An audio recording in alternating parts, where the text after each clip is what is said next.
Assalamualaikum warahmatullahi wabarakatuh. Gus, saya yang bertanya, tadi Antum sempat membahas tentang sifat-sifat Allah yang sempurna. Beberapa hari yang lalu ada teman saya yang tanya ke saya, Mbak Nafilah, kebetulan anak ini memang baru hijrah gitu ya, baru belajar Al-Quran, baru baca-baca. Dia tanya, Allah itu boleh nggak disifati sama sifat yang mohon maaf kurang baik seperti makar, penipu atau yang lain, karena Allah kan sangat sempurna.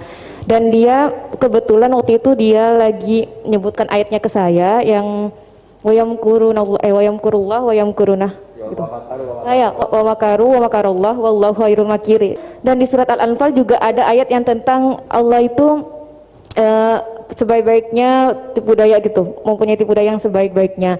Nah itu kan menunjukkan kalau Allah itu punya sifat tipu daya. Jadi dia waktu itu agak ngotot ke saya, berarti Allah juga bisa dong disifatin sama sifat yang jelek-jelek yang seperti itu Mbak Nafila gitu katanya. Nah saya juga masih belum jawab sampai sekarang pertanyaannya teman saya itu, karena saya masih bingung gitu. Jadi saya tanya sama Gus gitu, mungkin ada pencerahan gitu buat saya menjawab gitu. Itu begini ya, jawab seperti itu rileks saja. Yang jelas jenengan harus terima kasih sama yang tanya, nganggep jenengan pinter itu, sampai tanya itu berarti nganggep jenengan pinter. Itu satu prestasi, itu orang nggak semua orang ditanya itu.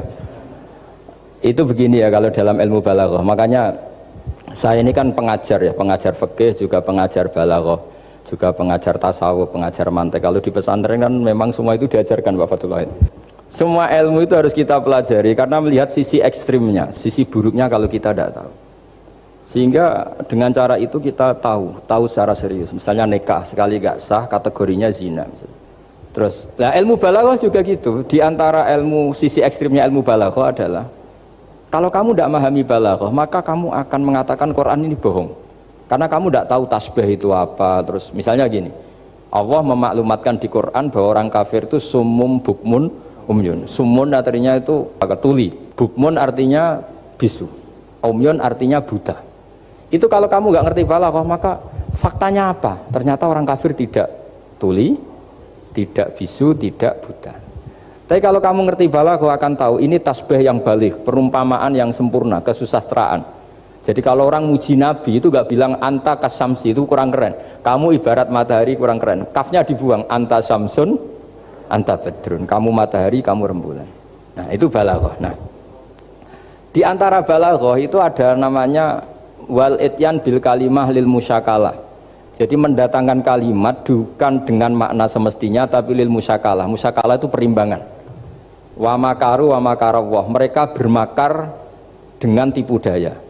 Wa makarallah, dan Allah pun melakukan itu. Berarti Allah menipu daya mereka? Ya enggak. Kalau dilakukan orang baik itu namanya kecerdasan. Tapi kalau dilakukan orang dolim itu namanya tipu daya. Jadi misalnya gini, ada orang bikin alarm supaya maling itu terdeteksi atau pakai CCTV, itu namanya kecerdasan. Tapi kalau maling pakai CCTV untuk kalau nyolong, ngerti pergerakan yang punya rumah. Jadi sama-sama melakukan itu tapi beda. Sama mati juga gitu.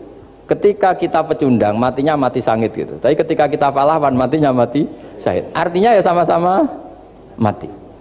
Nah di balaghah itu ada istilah musyakalah. Musyakalah itu ayat itu sebenarnya banyak Mbak. Ada yukhadi'una Allaha wa huwa khadi'uhum wa yamkuruna wa yamkuruwah wa makaru wa makaru, itu banyak. Jadi di antara sisi yang harus kita pelajari dari ilmu balaghah adalah kalimat itu banyak yang tidak semestinya. Ya tadi misalnya kita bilang coba kamu jalan dulu.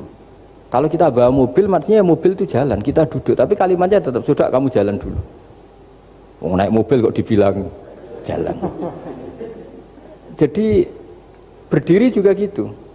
Ya yuhal muddatsir kum fa'anzir. Kum, berdirilah kamu. Berdiri maknanya mengurus sesuatu yang serius. Itu orang Arab bilang berdiri.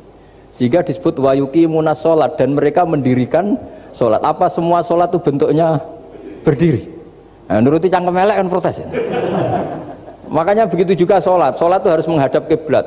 Yang benar aja, kalau pas sujud menghadap apa coba? Menghadap tanah kan? Jadi kalau nurutin bahasa ini nggak ada yang benar gitu. Maka berhati-hatilah dalam bahasa, karena bahasa itu nggak jelas. Saya kemarin bilang sama Pak Rohidin itu, Mbok ya UI itu kalau ngaji misalnya Bukhari dengan pemaknaan ulama. Karena maknani bahasa ini satu pekerjaan yang kalau tidak ulama tidak bisa. Apalagi bahasanya Rasulullah SAW. Bahasa itu susah. Dalam keseharian saja kita maknani susah, apalagi bahasanya Quran dan hadis. Ya contoh paling gampang gitu. Wa yuqimunas sholat, mendirikan sholat.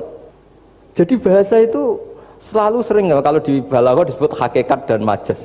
Ada makna hakikat, ada makna, dan itu harus kita kaji. Kalau tidak ya fatal, memang hasilnya fatal. Saya berkali-kali mencontohkan kemarin ngaji di Ulil Albab. Wa ma min amin illa wa yukhayyalu takhsis. Tidak ada kalimat umum kecuali terbayang khususnya. Enggak boleh kalimat selalu umum. Misalnya saya contoh paling gampang itu tadi. Kowe nak salat sing anteng, anteng itu kan enggak gerak.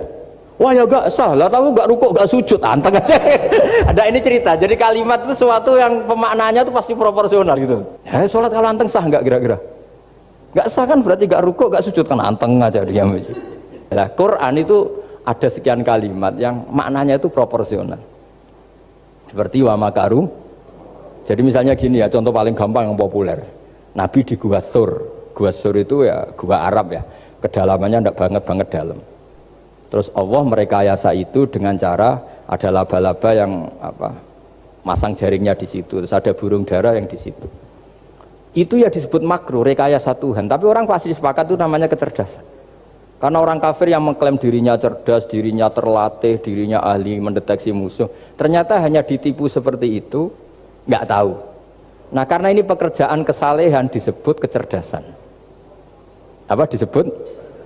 Tapi andaikan sebaliknya, nyuwun sewu, ada orang lari dari kejahatan, terus merekayasa seperti itu disebut rekayasa karena bentuknya kejahatan. Jadi ada sesuatu yang sama, tapi ketika dilakukan orang soleh itu baik, karena nanti itu disebut kecerdasan. Kalau dilakukan orang dolim itu buruk, karena itu disebut rekayasa. Ya kira-kira seperti itu.